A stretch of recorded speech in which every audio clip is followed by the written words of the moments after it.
All right. Good morning, ladies and gentlemen.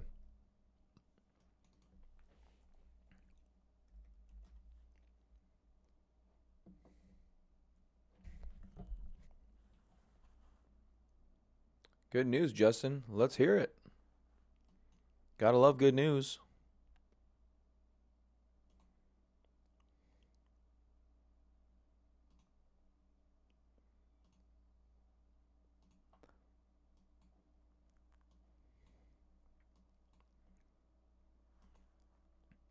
Want to do something here I don't think I've ever done before is throw Bollinger Bands up on the indexes. Oh, they're making a sequel? That's not good news. I'll tell you why my wife did nothing for 4 months except for play Zelda. So I don't know how good news that is. That's funny. That is pretty cool though. I'm assuming are they gonna are they going to start a brand new console so they can start a brand new console so they can do that? They tend to Randy got a catch. Yeah, not really. She's a mom. So, like, can you just be a mom instead of um, playing video games all day long? Anyway, it'll be on the Switch. That's good. I was gonna say because it seems like every time Nintendo comes out with a game, they bring out a new console too. I know that's not the case by any stretch of the imagination. I'm not a major gamer like that. So, new Zelda game. What are they gonna call it? Sequel to Breath of the Wild. Okay, that's cool. Yeah, it is a really good game. It is a really good game.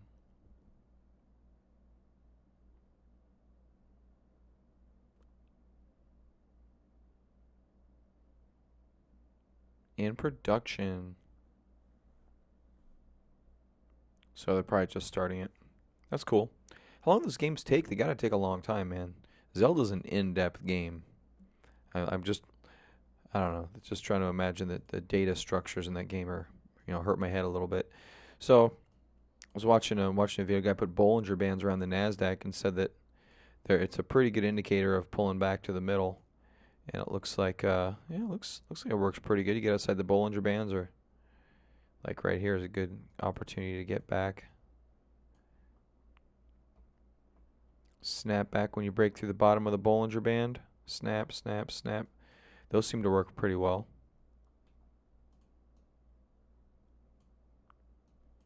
I guess these are two standard deviations or something like that. Oh, well, nothing's as good as Donkey Kong, Rob. At least not if you're in the 80s. Yeah, nothing as good as Donkey Kong. All right, let's take a look at the market here. So I'll leave these Bollinger Bands up for a while. Maybe they'll help us a little bit with some of these pullbacks. You can see here we breached the bottom of the Bollinger Band. Here we did for several candles before a minor snapback. This is a much more major, rising to the top of the Bollinger Band. So they were saying that it tends to get back to the middle, which should take over a couple of days here, maybe a week or so. Market did take a negative turn yesterday. We closed pretty much right where we opened. Not very good. Beyond Meat today looks like it's up about 8%. Good morning, Ethan. How you doing? You okay? How you doing? Good, Very good. Daddy. Yes. Um, is the alley getting infected? That's Tesla. No. It looks a little better today. I think you'll be Why is okay. there a Zelda image? Oh, because one of our friends, Justin here, actually he designs video games. Isn't that pretty cool? That's pretty cool. And he says there's a new Zelda game that's gonna come out. What is it? No, I don't know. I was kind of looking at it here. I don't know. It's still in development. They're still making it, so we don't know. All right, Tesla looks like it's turning around here as well. 3D Systems Funko. Fairly red start to this market open. Trade Desk. Is that a gap down on Trade Desk? Yeah, it looks like a gap down on Trade Desk. C-Trip. Micron, Stitch Fix. Let's just go back to the actionable list here. All right, Chipotle Mexican Grill. I don't think all-time highs right there. Looks like we've got, yeah, well, we're getting pretty close. Pretty close to all-time highs on CMG. So that's good.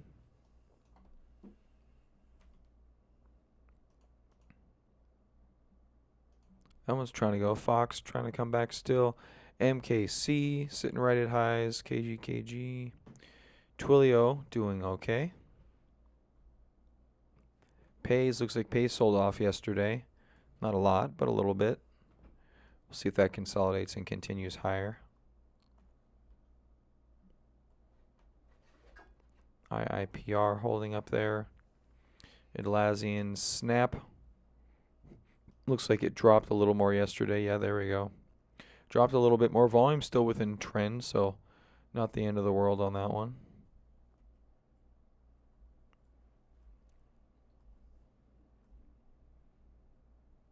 Netflix holding its own. Newer doesn't look so hot. AMD. How are you doing? That's a pretty good pullback. Filled the gap, came back down to the previous day's open almost. Yeah, I'm sorry, the previous day's low came down to the open there. We'll see if this keeps rolling downhill.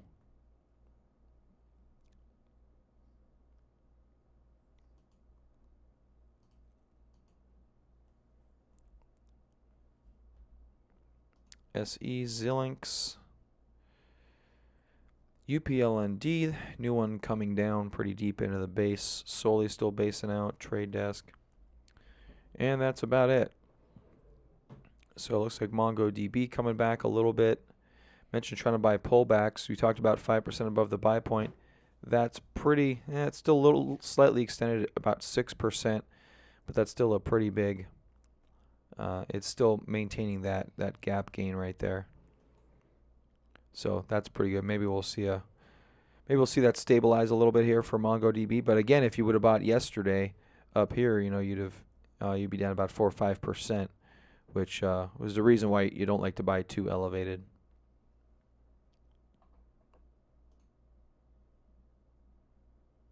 So it looks like another stalling to bearish day. So in terms of, we talked about follow-through day, and this is our follow-through day right there. In terms of market going back into a correction, there's two ways it can happen. Number one is by undercutting the low. That would instantly put you back into market in correction. And the other is by counting distribution days again. So up here we started counting distribution days, and I don't have a volume chart here, but that was, whoops, that's not what I wanted. But that was a distribution day. That was a distribution day. This was a distribution day. This was a distribution day. I think we had a stalling day in here. It doesn't show on this chart. It shows on the Qs, though. So you start counting distribution days. And those are pretty much the only ways you go back into marketing correction. So, we also know the whole China thing is still kind of, floundering about in the background of this whole market picture. So that will be important. But at this stage of the game, we're not really in any danger of moving down in a major significant fashion, at least in terms of distribution days, because we really haven't had one yet. Do I get volume? I get volume on the...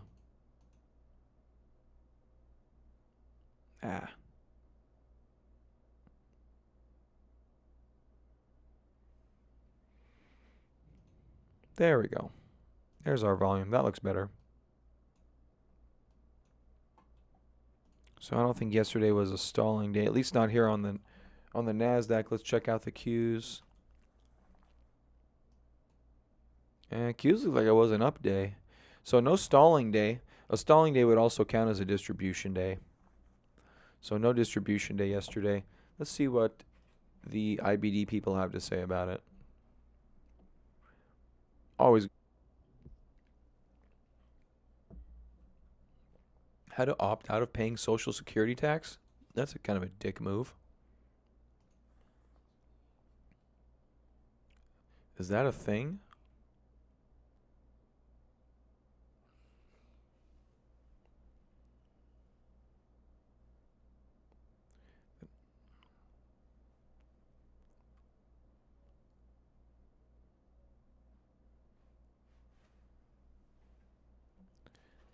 Oh, that's weird.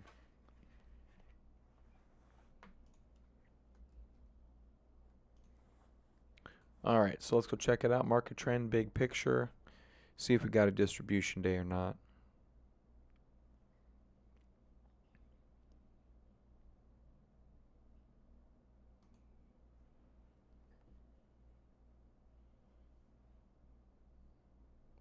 Does not look like we had a distribution day, so that's good. There's also something about a follow-through day. If you get distribution days within 2 to 3 days after a follow-through day, usually means that those follow-through days are probably less likely to succeed in the long run. So keep that in mind as well.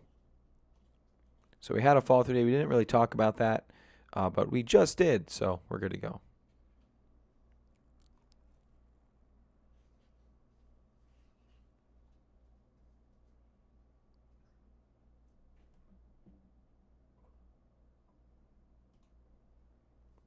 And what other articles do we have from IBD here? Look for stocks in or near buy zone. Check out this column in the paper.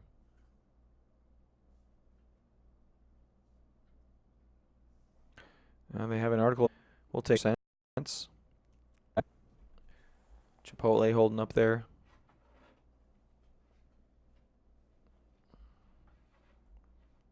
Amarin, MCK. Team Atlassian. We'll be leaving a little bit. NVIDIA, Ethan, is a company that makes computer graphics cards that people have used to do artificial intelligence. Technical analysis, that's what we're interested in.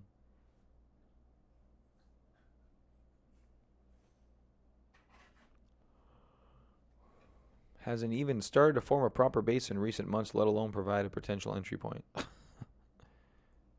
Stream is offline for you? On my side, I look good.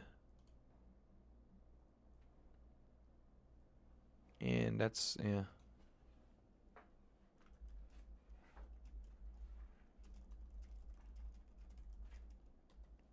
I'll keep an eye on that. Yeah, I'll keep it up on my other screen here. Stock earns the worst possible accumulation distribution rating as investors flee.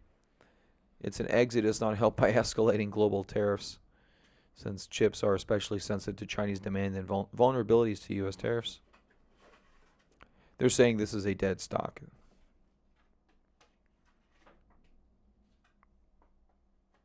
They clickbaited you into not buying NVIDIA. That's funny.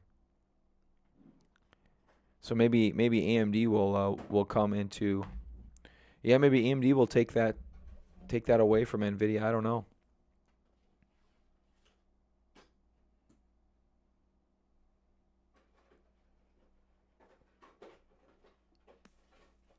Well, Microsoft adopted AMD, Samsung adopted AMD.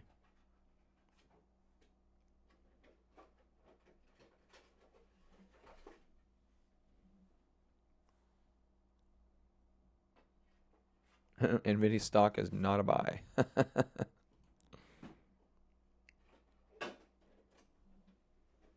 Come on, Ethan. That's funny. Their NVIDIA article says, don't buy NVIDIA, buy AMD. LMO? Or IMO? Oh, is that just in my opinion? I think everything's a stock price. If anyone ever talks about Apple, I say AAPL. So, welcome to my life. Mongo coming down a little bit. A lot, actually. Pays holding up the top there, 3%. We got Roku trying to blast off this morning. That could be good price action for Roku.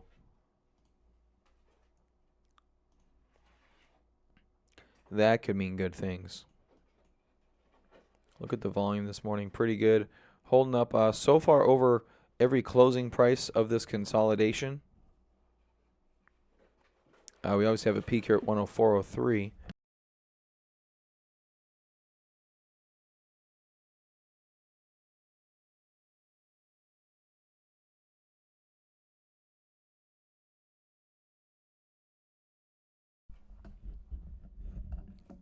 All right, so we'll see how Roku does here today.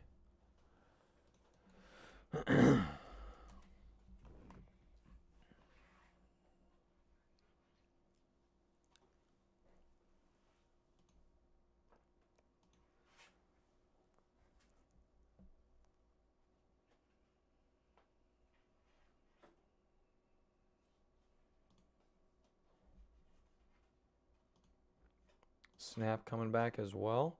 Snap's coming back. Volume's okay.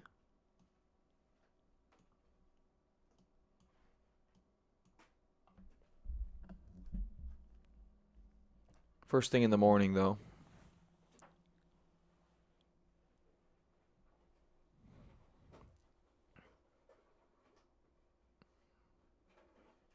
Okay, MDB back up a little bit. IIPR holding strong back into recent highs after a nice little shakeout yesterday. There's a high volume bottoming candle there on the 5-minute chart. That's a good sign for IIPR. MT workday. Yeah, so we're okay. Market looks okay generally. See if Pays can get rocking as it looks like it wants to. And Roku as well. See if Snap can get over that trend line. It's got some work to do, but we'll see if it'll do it. Let's check out some daily. I got daily movers. I got Beyond. XON. Is that Mattel? M-A-T? That is Mattel. Toys are back. As the companies that make toys. Or some toys. Grupo Supervale. Okay, that's a lot of volume yesterday. Look at the close yesterday. That's crazy. They just jumped into that. Why did that move? That's a lot. Look at this volume recently that's come into this name. There's a bunch down here. It's definitely found a floor at $5. Someone's supporting this thing at $5. That's for sure. When it's going to get back to 30, I don't know.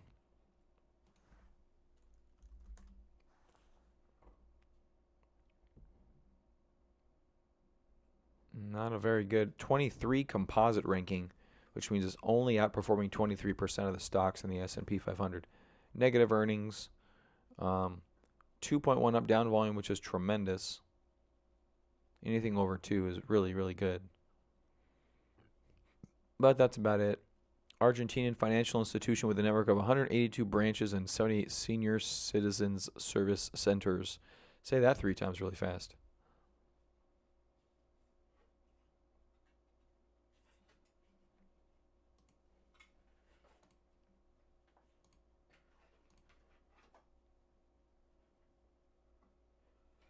And that's some gold stuff right there.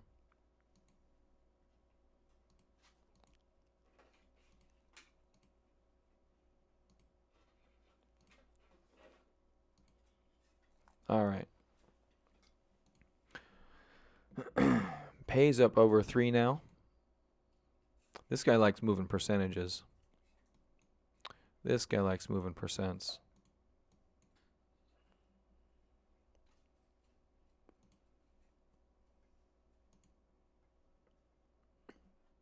Go back to Tesla for a second. See what it's doing. Been waiting for kind of a pullback in Tesla. The volume here is okay. It's not tremendous.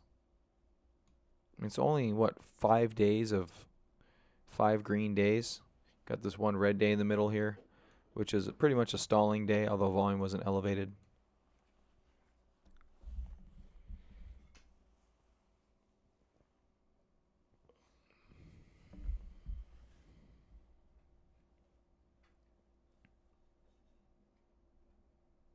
Uber tech executive explains their new autonomous vehicle.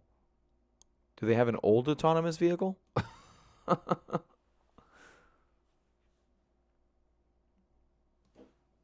All right, let's see what we got. Let's bring in Eric Meyhofer. He is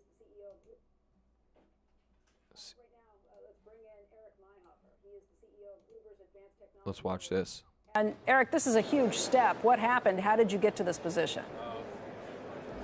Yeah, so what you see behind us is actually the result of 4 years now of our working together with Volvo, and that's our engineering teams, our executive teams, hand in hand, to build the first vehicle that is intended to be driven by a computer rather than by a human. Now, it still has brake pedals and a steering wheel and traditional controls, because we see a period of time where we're still in development as we're transitioning this technology to be able to drive without a person behind the steering wheel.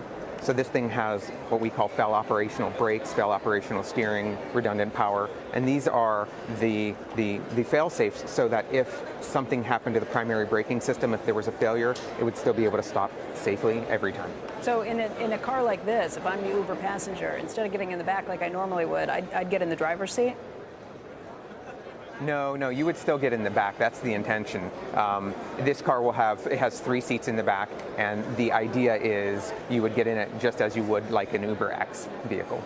Eric, can you put an actual timeline on when we can see these autonomous vehicles on the road? And I'm talking no safety drivers. When do they become commercially viable?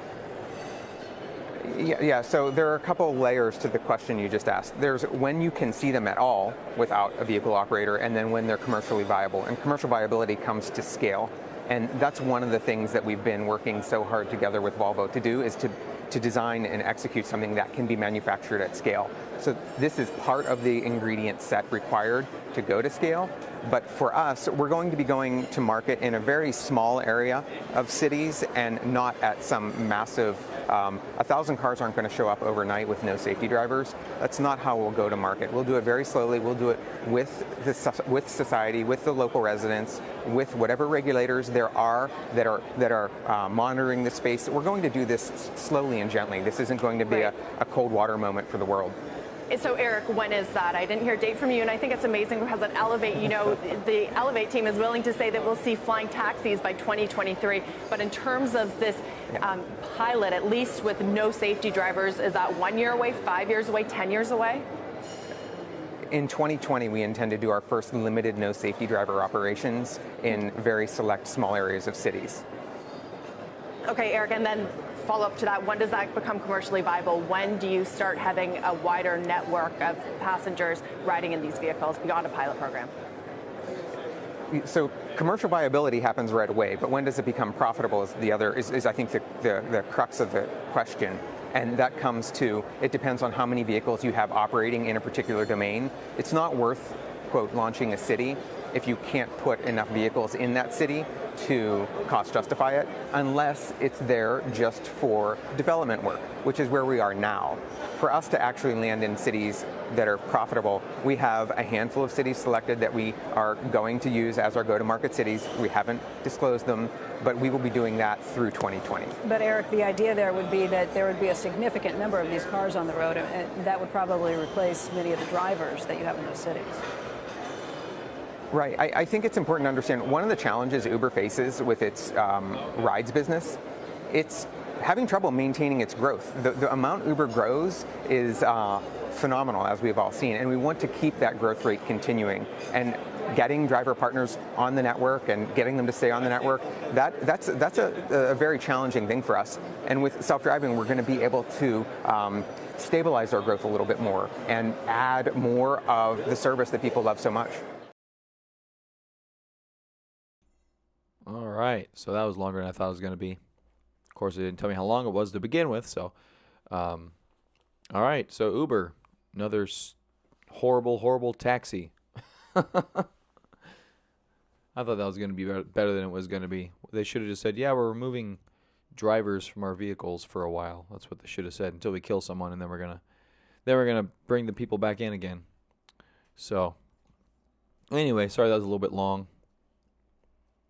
Definitely affects Tesla a little bit here, and we'll see what goes on right there. Pays backed off a little bit there. It's like we dropped about half. MongoDB back to about break even.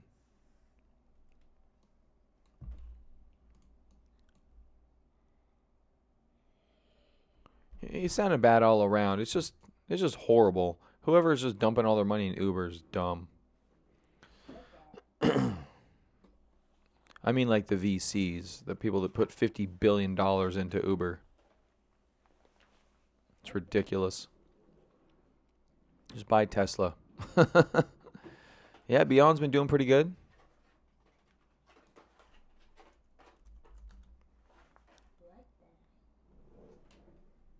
What are you doing?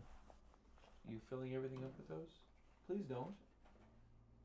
That's not a thing for... No, put those back in their thing. Or go spread them in your room. We don't need them in here.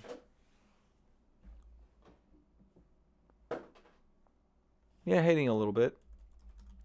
See what their stock is reacting to that wonderful news by their extraordinarily charismatic CEO. Oh, it's dropping. Yeah, it really hasn't breaking its IPO base there. Could be considered a high handle in Uber. I'll also have to wait and see, but the market looks like it's rolling over a little bit. Oh, where'd my Bollinger Bands go? I threw Bollinger Bands on here.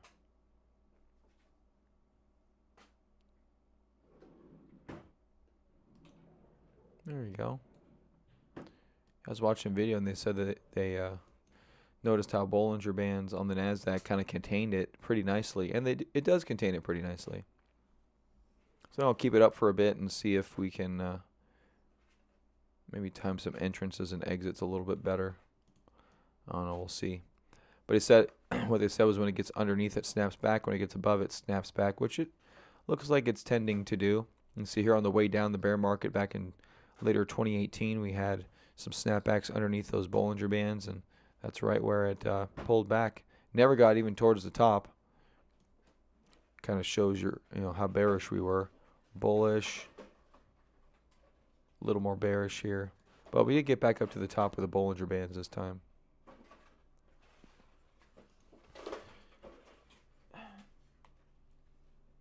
Ethan, come on.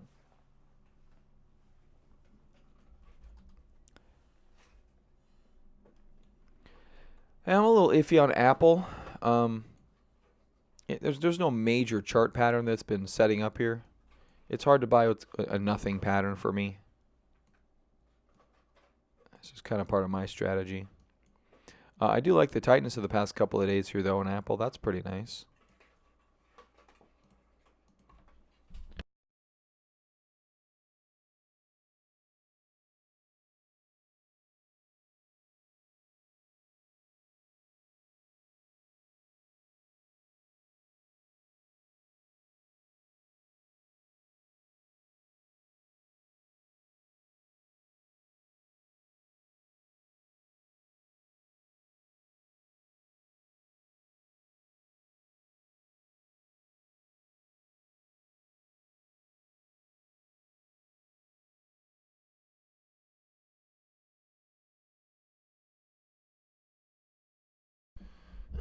All right, sorry about that. Oops, that's not what I wanted.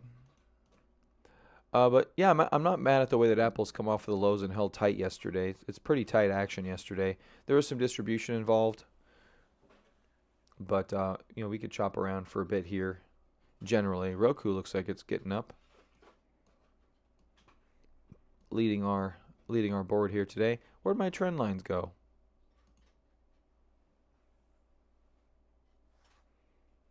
I don't know if maybe I didn't have one on Roku. IAPR, pays, Snap. There's the trend line. I was thinking about the one on Snap. Do this again.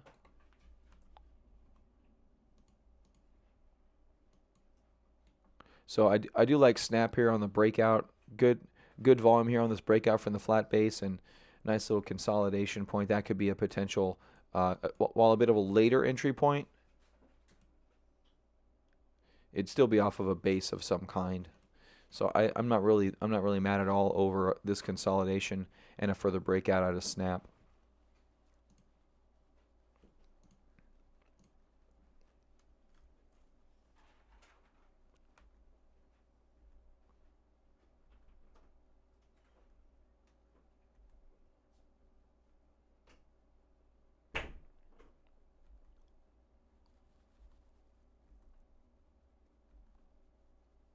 Lazian. Chegg hasn't worked out very well. It was looking pretty good there for a minute.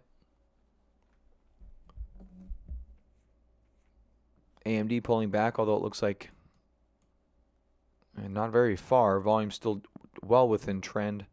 The red volume yesterday, and it still bounced off the lows right there. Still had a nice bounce. This was the bottoming candle. So one candle before the actual bottom was the high volume. That's normal. That's fair. And this morning looks like we saw some support at about that same area. So this is still a little bit aggressive to buy AMD. You got about 1.5% to recent lows, but it could be pretty good if the market rebounds quickly. AMD, I could assume, would be back up here at least 5+% higher.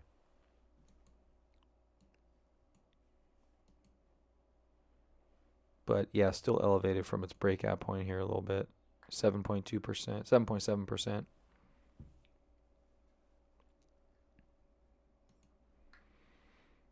Netflix rolling over again. Not really, no strength in Netflix.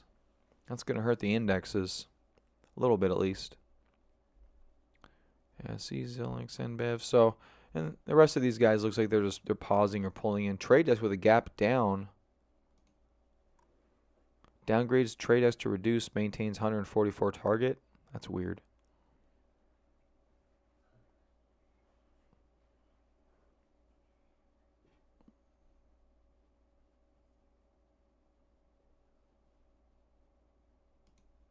So that could be a buying opportunity for Trade Desk. Looks like some of that's already, they've already eaten a little bit of that up. Look at that volume stepped in right at the morning. And then just rockets higher. Thank you for your shares. Have a good day. Pretty much what that says. Winnebago down 2.4%. Oh, that's unfortunate. That was holding nice and tight. Upland, this is a new issue first on the actionable list. And it looks like it's not taking it, doesn't like its addition to the actionable list. But Solar here has really been unable to get going. And that's it. That's all we have there. So not bad. Roku pays, IIPR, and Snap's kind of almost where we started at this morning. Roku looking really good. Look at that volume in Roku. Just maintaining. That's really good.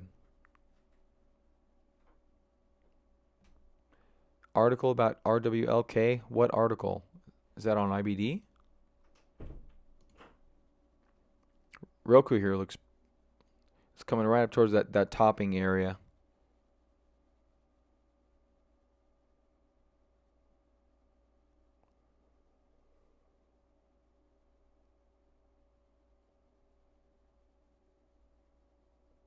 RWLK.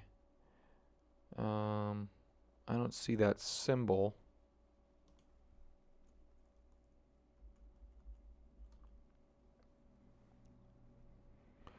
Rewalk Robotics. That's a tiny guy.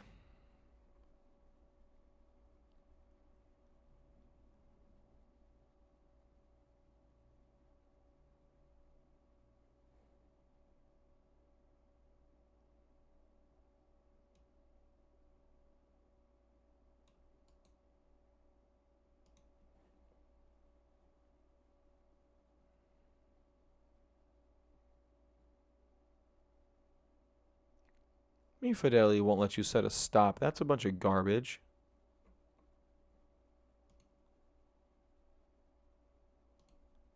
Oh, it's on Market Watch.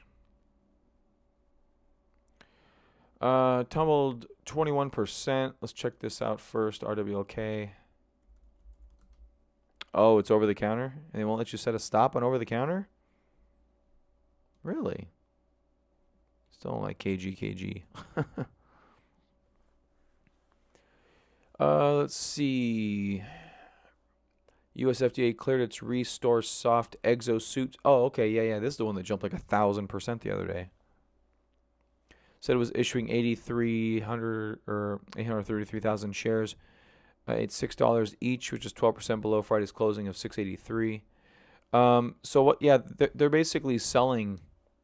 So, like if you go to FinViz, there's something called the float and the shares outstanding.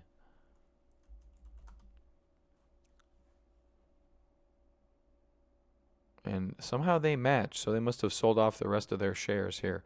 So here's the shares outstanding. This is pretty much all the shares that the company has issued overall. And the float, a good example of where there's a difference, is Tesla.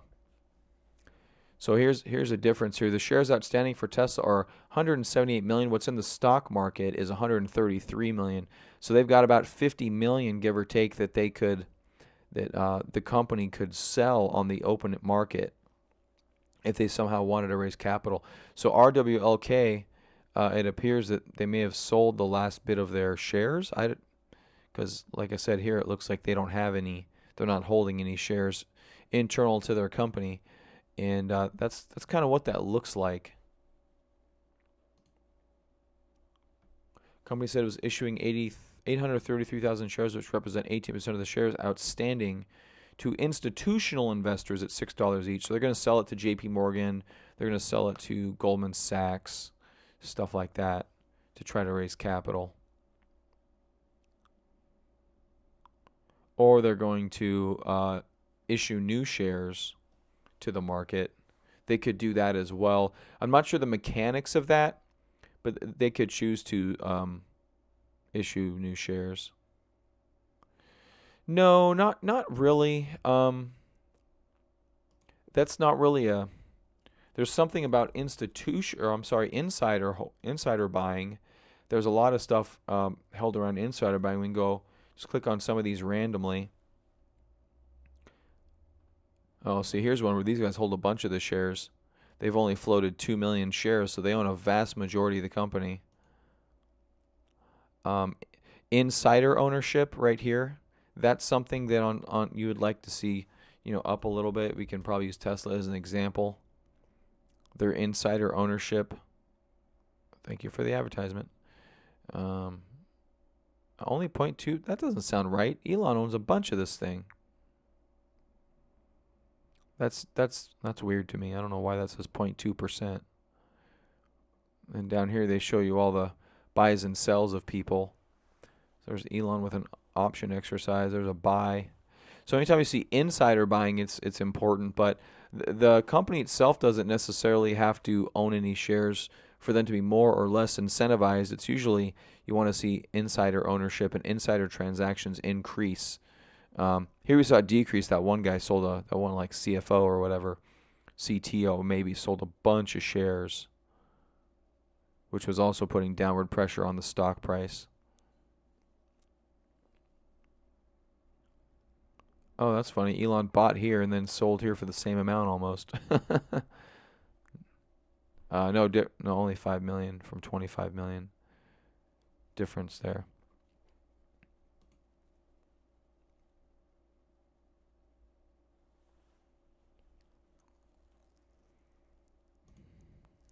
Roku 3.6 holding up there really well. Pays getting back up there towards recent highs of the day. Snap, Mongo hanging out about the middle of the range today. And coming down significantly the past couple of days. See if that'll maintain here. But the market looks like it's coming in a little bit. I got to go early today, guys. I got to take care of the kiddos, get them out the door today. So I'm gonna bow out of here. Unless you guys have any questions, want me to look at some. Oh, KGKG. Yeah, that's right. Rob wanted me to look at KGKG. So yeah, these are tough. These are really hard to put stops on because they're very volatile. They're very, very volatile. I mean, generally, we can do the same thing that we do in cryptos, is look for our general trend line break. Probably is a decent entry point, because if this trend line gets broken, then it's going to go in more than likely into a larger consolidation.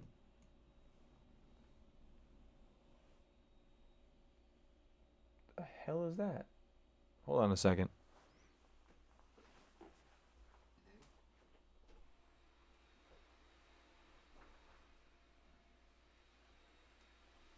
Ethan, get ready for school. Say, and this is probably going to be a pretty deep stop loss too on a percentage basis, just because of the scale of this chart. Yeah, see, that's 16%. That's a massive stop loss to try to put on this thing. But if you want to stay with the trend, that's really what you got to do. You gotta have to give it to a good technical stop loss point instead of like a money losing, money management type of a stop loss. Roku 4.2%. Yeah, so I don't know. It's tough because that's such a huge. If you're negative already, to hold another 16% is suicide. It's really just suicide. You want to buy these on good breakouts. This would have been your most recent best buy, or even a breakout above this, which never transpired. You could have bought over that, but that just never happened. So I would just wait on this one. If you're in it, well, I guess you're in it already. I'm not sure where you're in it from, but that's a tough spot. I would almost arbitrarily just close at least half of it. And I guess if you want to let some ride, you can let some ride. But let's take a look at Pays, kind of breaking out into highs here. Or Roku, I'm sorry. Wish Pays would break out into highs. Maybe it'll do it in a minute here.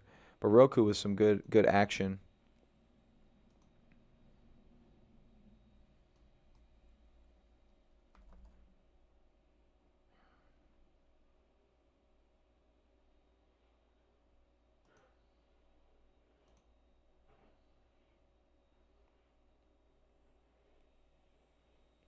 Man,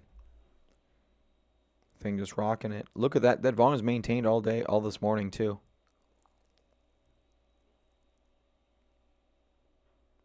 We're just over a third of yesterday's volume. We're at 3.5 million shares traded, and yesterday we had 10 million. So that's pretty good for Roku. That's gonna be a good breakout day today out of a little pause. Yeah, I don't really mind this at all.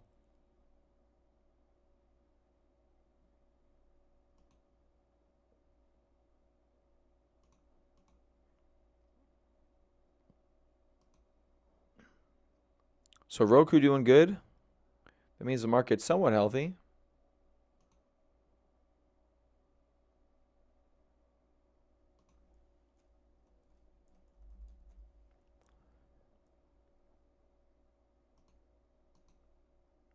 Pay still holding good. Snap. Mongo's down a little bit. Mongo's such a good breakout.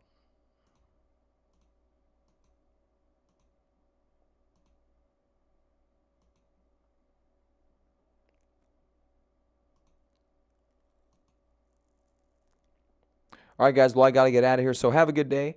Yeah, we'll probably looks like we're gonna rest here for a little bit. My volume went away again. What the hell's going on with this thing? That's always frustrating. There we go. I'll save my study set. Then I'm gonna get out of here.